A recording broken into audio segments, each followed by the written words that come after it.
Hello student, कैसे हैं? मैं सोनू सर। हम लोग पढ़ रहे थे केमिकल काइनेटिक्स ने। और केमिकल काइनेटिक्स में पिछले क्लास में हम लोग पढ़े थे रेट ऑफ रिएक्शन के जो है कांस्टेंट के बारे में पढ़े थे, दर स्थिरांक के बारे में पढ़े थे। आज हम लोग पढ़ेंगे अभिक्रिया की कोटि, ऑर्डर ऑफ रिएक्शन। ध्यान दीजिए क्या है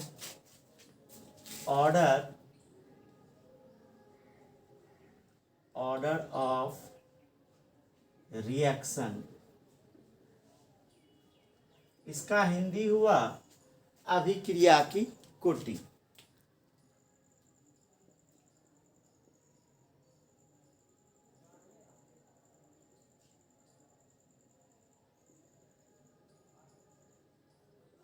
ये VVI है, याद रखिएगा।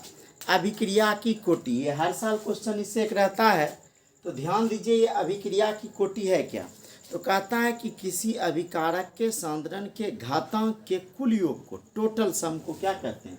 अभिक्रिया की कोटि। जितना घात होगा, पावर होगा, सबको क्या कर देंगे? जोड़ देंगे। तो जितना घात या पावर है सबको जोड़ देंगे, वही हमारा अभिक्रिया का क्या होगा? कोटि होगा। ठीक है, हम लोग देखते हैं पहले अभिक्रिया की कोटि। कहता है किसी रासायनिक अभिक्रिया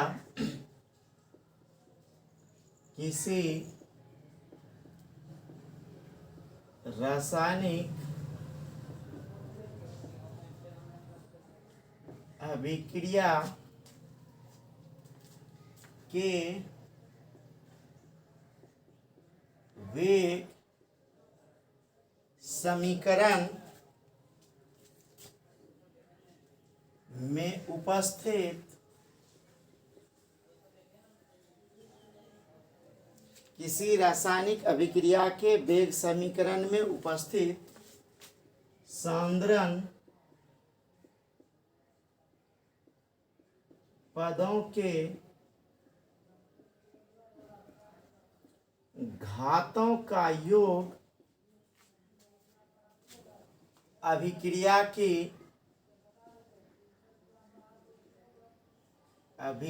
की कोटि कहलाती है। क्या बोले? किसी रासायनिक अभिक्रिया के वेग समीकरण में उपस्थित सांद्रण पदों के घातों का योग क्या कहलाता है? अभिक्रिया की कोटि कहलाता है। कि जितना पावर होगा सबको क्या कर देंगे? जोड़ देंगे, वही हमारा अभिक्रिया का क्या कहलाएगा? कोटि कहलाएगा। ठीक है, कहता है माना कि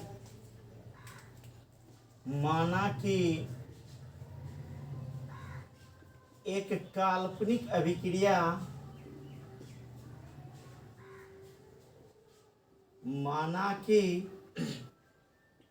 काल्पनिक अभिक्रिया AA से BB के लिए AA प्लस BB से P मतलब हो गया प्रोडक्ट के लिए क्या हो जाएगा?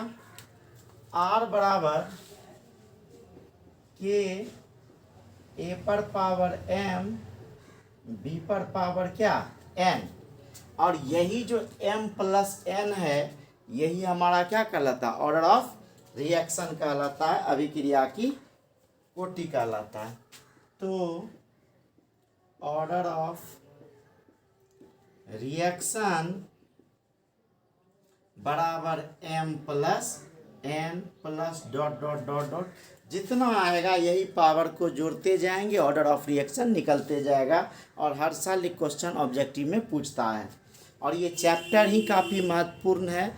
लगभग 8 नंबर का क्वेश्चन हर साल आपको इस चैप्टर से आ ही जाता है, इसीलिए इसको दिमाग में रखना है। तो हम क्या बोले? अभिक्रिया की दर को क्या लिखेंगे? कि A पर पावर M, B पर पावर N, या जो भी M N O जो भी आए पावर, ये सबको हम लोग जोड़ते जाएंगे, मेरा ऑर्डर ऑफ रिएक्शन निकलते जाएगा। फॉर एग्जांपल हम लोग देखें,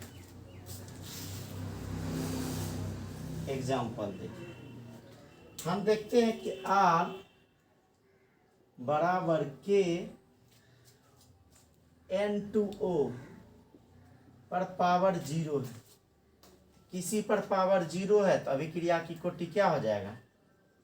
ऑर्डर ऑफ रिएक्शन बराबर क्या हो जाएगा, 0 हो जाएगा। इसी पर पावर 1 हो जाए, जैसे है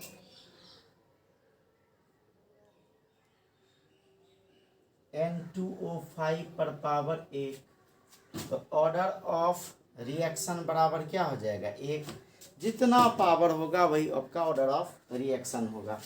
एक और रिएक्शन मान लीजिए, जैसे RK, यहाँ है CH3CHO पर पावर 3/2 है, तो क्या हो जाएगा ऑर्डर ऑफ रिएक्शन, 3/2।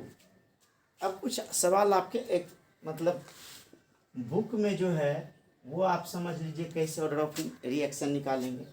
जैसे रहेगा R बराबर K, A पर पावर 1/2, B पर पावर 3/2, तब कैसे निकालेंगे, कुछ नहीं करना है। ऑर्डर ऑफ रिएक्शन बराबर 1/2 अब प्लस क्या कर देंगे, 3/2। 2 का एलसीएम ले लीजिए, 2 हो जाएगा, तो 1 प्लस क्या हो गया, 3, तो यह 4/2 बराबर क्या हो गया, 2 हो।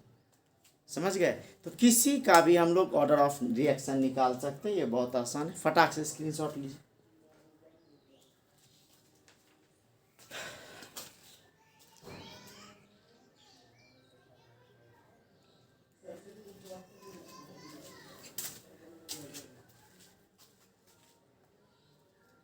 अब कहता है इसको कैसे जो है, इसका ऑर्डर ऑफ रिएक्शन में जो है कहता है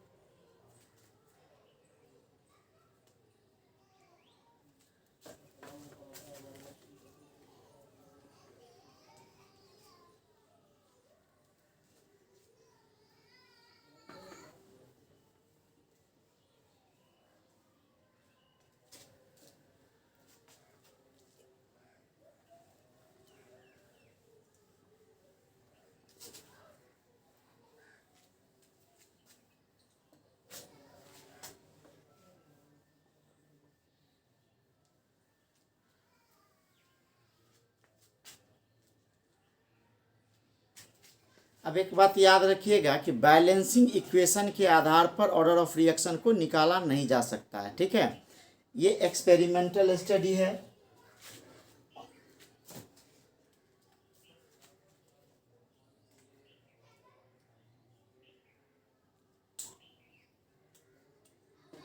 किसी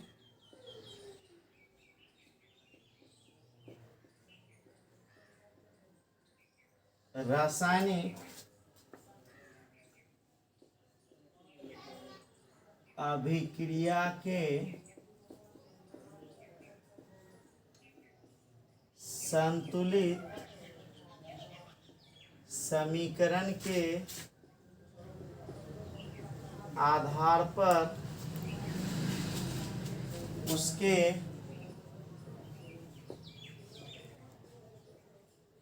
ऑर्डर ऑफ रिएक्शन का निर्धारण नहीं किया जा सकता, निर्धारण नहीं किया जा सकता। क्या बोले, किसी रासायनिक अभिक्रिया के संतुलित समीकरण के आधार पर उसके अभिक्रिया की कोटि का निर्धारण नहीं किया जा सकता। फिर कहता है यह साधारण अभिक्रिया और जटिल अभिक्रिया दोनों के लिए यह क्या होता है, मान्य होता है। हम लोग क्या लिख सकते हैं इसमें कि order of reaction, order of reaction की अवधारणा, ऑर्डर ऑफ रिएक्शन की अवधारणा प्रारंभिक तथा जटिल, ऑर्डर ऑफ रिएक्शन की अवधारणा प्रारंभिक तथा जटिल दोनों प्रकार की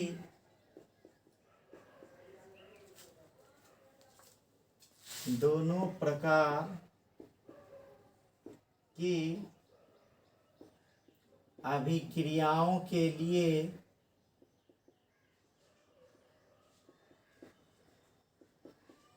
मान्य होता है।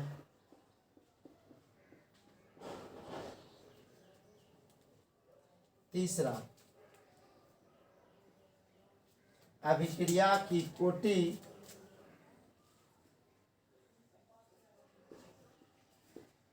अभिक्रिया की कोटि ताप द्वारा प्रभावित होती है। अभिक्रिया की कोटि ताप द्वारा प्रभावित होती है। ये था आपका ऑर्डर ऑफ रिएक्शन। अब हम लोग नेक्स्ट देखेंगे मॉलिक्यूलरिटी ऑफ रिएक्शन।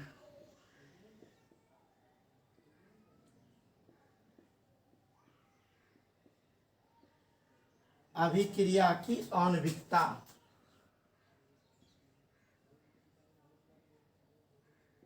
अभिक्रिया की आणविकता। मॉलिक्यूलरिटी ऑफ रिएक्शन, अभिक्रिया की आणविकता। इसका कोई प्रयोग से लेना देना नहीं है। इसका अधिकतम मान 1, 2 या 3 होता है। इसका मान कभी निगेटिव हो ही नहीं सकता। ऑर्डर ऑफ रिएक्शन का मान निगेटिव भी हो सकता है, लेकिन इसका मान कभी निगेटिव नहीं होगा। यह मॉलिक्यूलरिटी ऑफ रिएक्शन क्या, अभिक्रिया की आणविकता क्या है? कहता है किसी रासायनिक अभिक्रिया में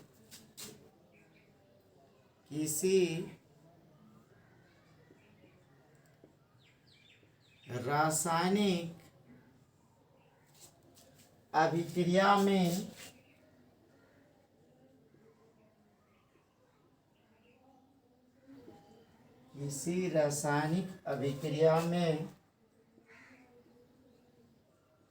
उत्पादों के निर्माण में भाग लेने वाले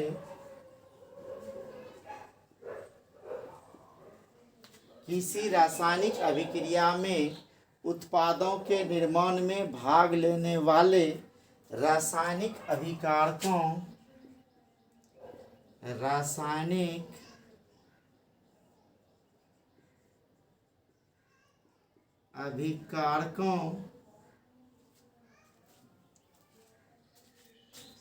की कुल संख्या उसकी आणविकता कहलाती है।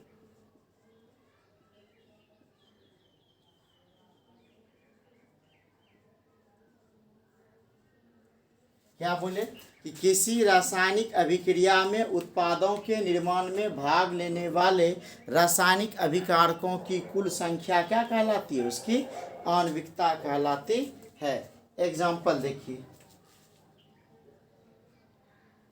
जैसे रिएक्शन है N2O5 यह क्या बनाता है?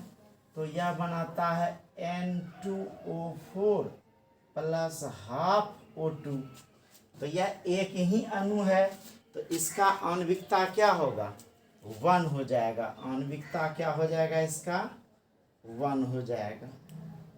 आणविकता 1 मतलब जितना अणु भाग लिया अभिकारक का, यही उसका क्या कहलाएगा? आणविकता कहलाएगा। जैसे दूसरा एग्जाम्पल देखिए, H2 प्लस I2 यह क्या बना लिया? 2HI। तो एक हाइड्रोजन का अणु भाग लिया, एक आयोडीन का अणु भाग लिया, तो इसकी आणविकता कितनी हो जाएगी? 2 हो जाएगी।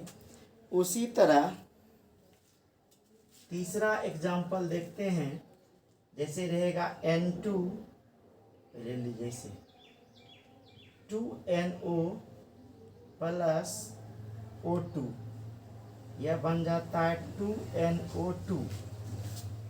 ठीक है। अब ध्यान दीजिए यहाँ कि दो अणु NO का और एक अणु क्या है ऑक्सीजन का, ये दो NO अणु हो गया, एक अणु O हो गया, दो एक क्या हो गया 3, तो आणविकता क्या हो जाएगा 3 हो जाएगा।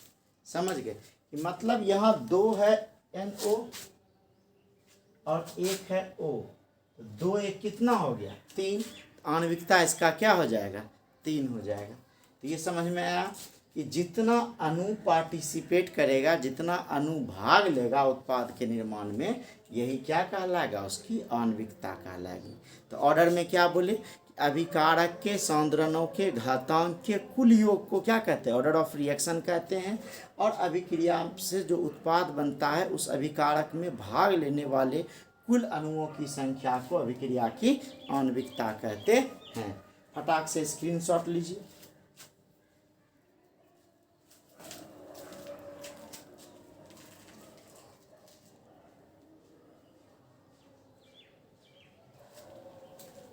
अब कहता है sir, according to collision theory, टक्कर सिद्धांत के अनुसार अभिक्रिया में भाग लेने वाले अधिकतम अणुओं की संख्या 3 होती है। देखिए ध्यान से,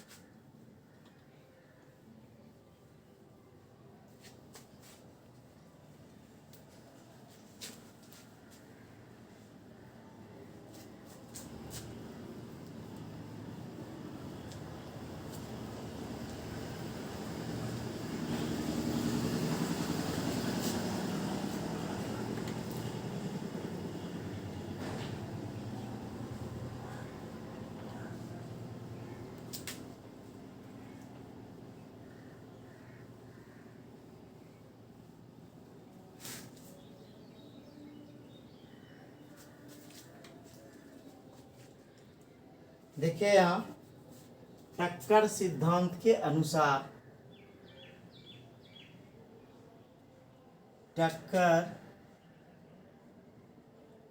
सिद्धांत के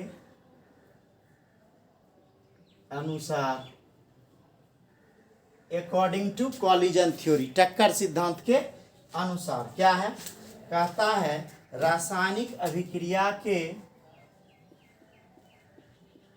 रासायनिक अभिक्रिया के, रासायनिक अभिक्रिया के उत्पाद निर्माण में, रासायनिक अभिक्रिया के उत्पाद निर्माण में एक ही समय, एक ही समय, एक ही समय टक्कर करने वाले अणुओं की, रासायनिक अभिक्रिया में उत्पाद निर्माण में एक ही समय टक्कर करने वाले अवयवी कणों जैसे एटम, आयन या मॉलिक्यूल की संख्या उसकी आणविकता कहलाती है। संख्या उसकी आणविकता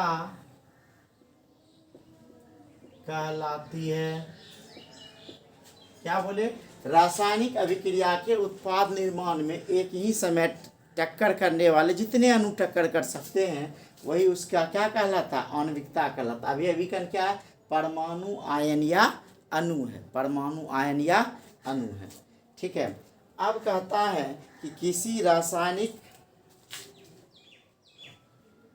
अभिक्रिया में उसकी आणविकता सिर्फ एक सैद्धांतिक अध्ययन है, यह प्रायोगिक अध्ययन नहीं है। ऐसा नहीं कि एक्सपेरिमेंट करके, नहीं, ये सिर्फ थ्योरेटिकल बात है। तो हम लोग क्या लिख सकते हैं कि किसी रासायनिक अभिक्रिया की आणविकता, किसी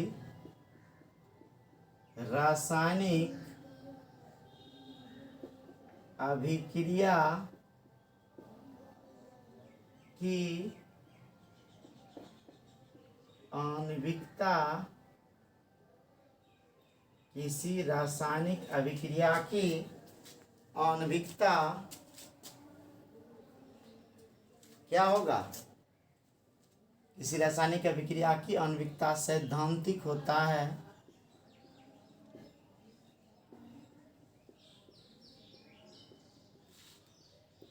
प्रायोगिक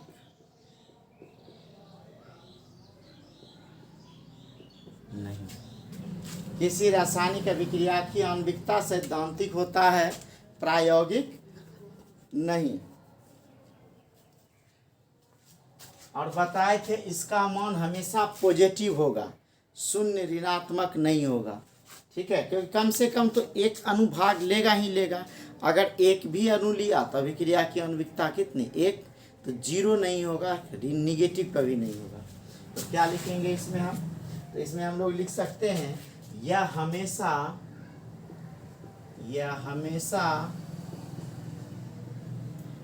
धन पूर्णांक होता है, शून्य या ऋणात्मक नहीं। शून्य या ऋणात्मक नहीं। फिर अगला क्या है? हम आपको बताए थे कि किसी भी अभिक्रिया में भाग लेने वाले अणुओं की अधिकतम संख्या टक्कर सिद्धांत के अनुसार 3 माना जा सकता है। मतलब 3 से अधिक अणु आपस में टक्कर नहीं कर सकते हैं। तो नेक्स्ट पॉइंट यह लिख लीजिए। क्या लिखिएगा? यह किसी रासायनिक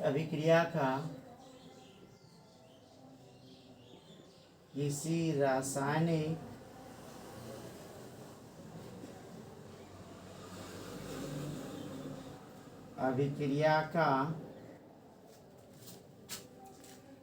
अधिकतम मान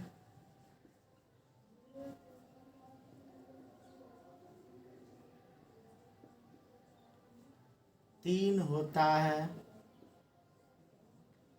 किसी रासायनिक अभिक्रिया का अधिकतम मान 3 होता है, क्योंकि टक्कर सिद्धांत के अनुसार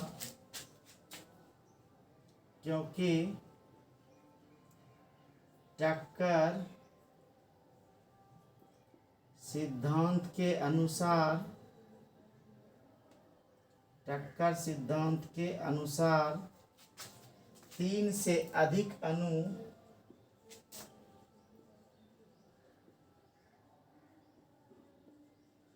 आपस में टक्कर नहीं कर सकते हैं।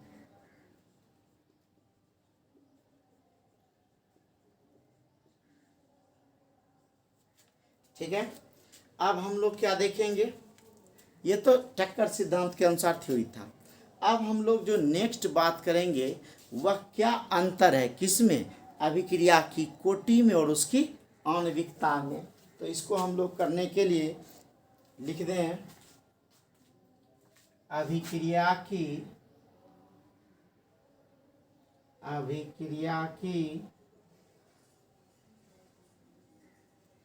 आणविकता एवं कोटि में अंतर। क्या अंतर है अभिक्रिया की आणविकता में और कोटि में? तो हम लोग क्या करें, एक तरफ लिख देते हैं कोटि और एक तरफ लिख देते हैं आणविकता।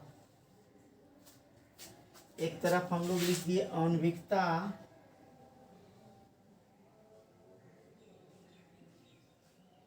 और एक तरफ हम लोग लिख दिए क्या? कोटि।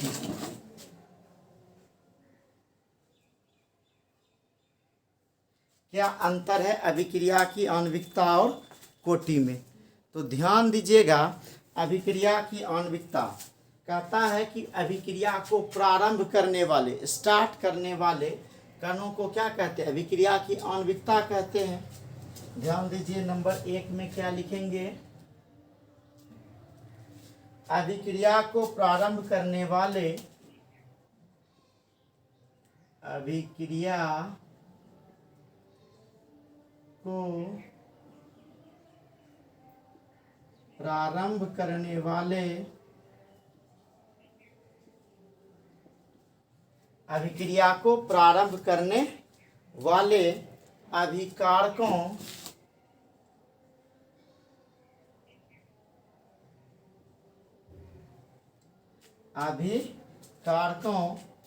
के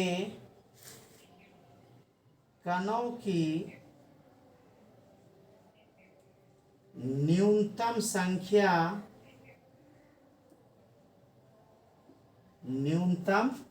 संख्या उसकी आणविकता कहलाती है। आणविकता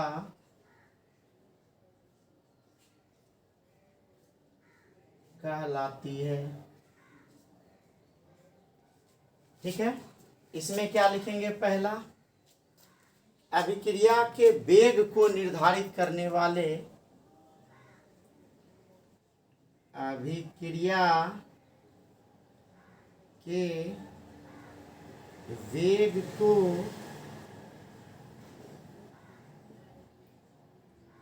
निर्धारित करने वाले अभिक्रिया के वेग को निर्धारित करने वाले अभिकारकों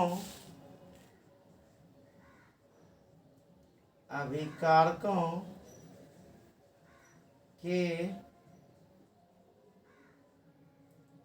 मोलर सांद्रण के घातों का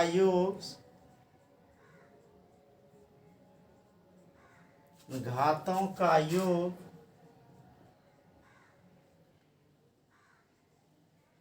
अभिक्रिया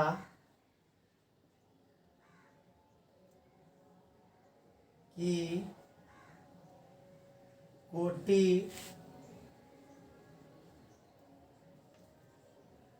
कहलाती है। ठीक है, इसका मान हमेशा धन पूर्णांक होगा और कोटि का मान धन, शून्य, पूर्णांक सब हो सकता है। इसमें क्या लिखेंगे? नंबर 2 में इसका मान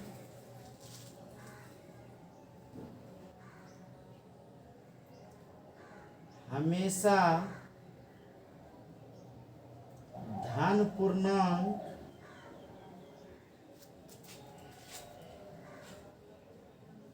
होता है। इसमें क्या लिखेगा? इसका मान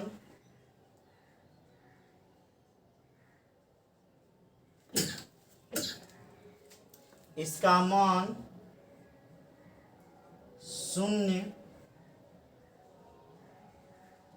पूर्णांक, भिन्नांक होता है। इसका मान शून्य, पूर्णांक, भिन्नांक होता है। फिर कहता है यह ताप एवं सांद्रता द्वारा अप्रभावित होता है। यह ताप एवं सांद्रता द्वारा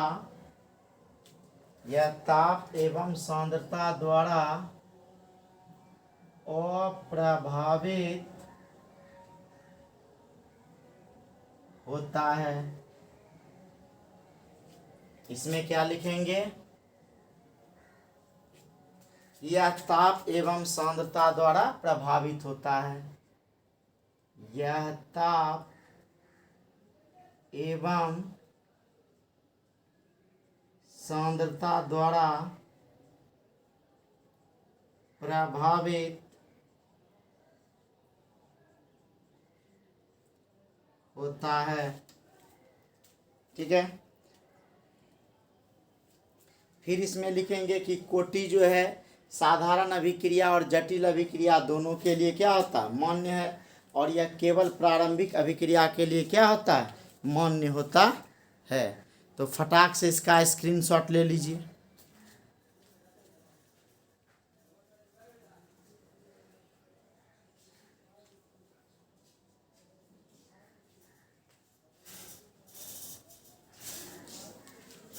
तो क्या बोले, एक दो है जो हम लोग ऊपर ही लिख देंगे।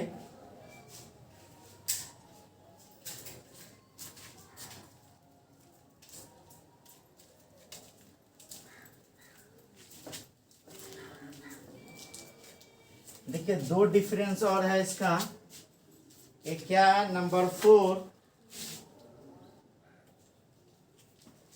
क्या बोले, यह केवल प्रारंभिक अभिक्रिया, यह केवल प्रारंभिक अभिक्रिया, प्रारंभिक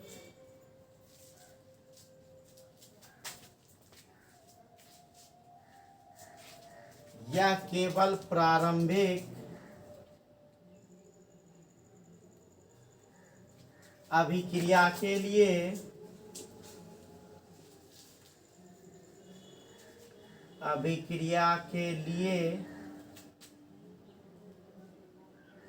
मान्य है। इसमें क्या हो जाएगा, नंबर 4, यह प्रारंभिक तथा जटिल, यह प्रारंभिक तथा जटिल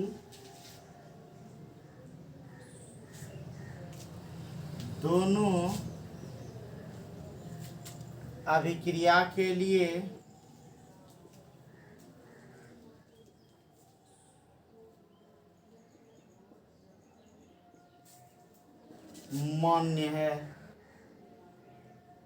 मान्य है। पांचवा क्या हो जाएगा, यह अभिक्रिया के क्रियाविधि पर निर्भर करता है।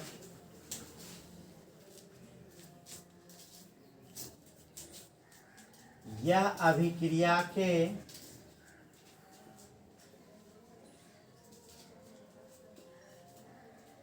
क्रियाविधि पर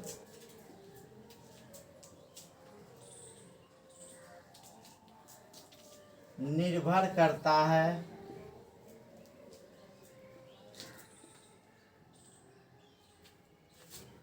अब कहता यह अभिक्रिया के क्रियाविधि पर निर्भर नहीं करता है। यह अभिक्रिया के क्रियाविधि पर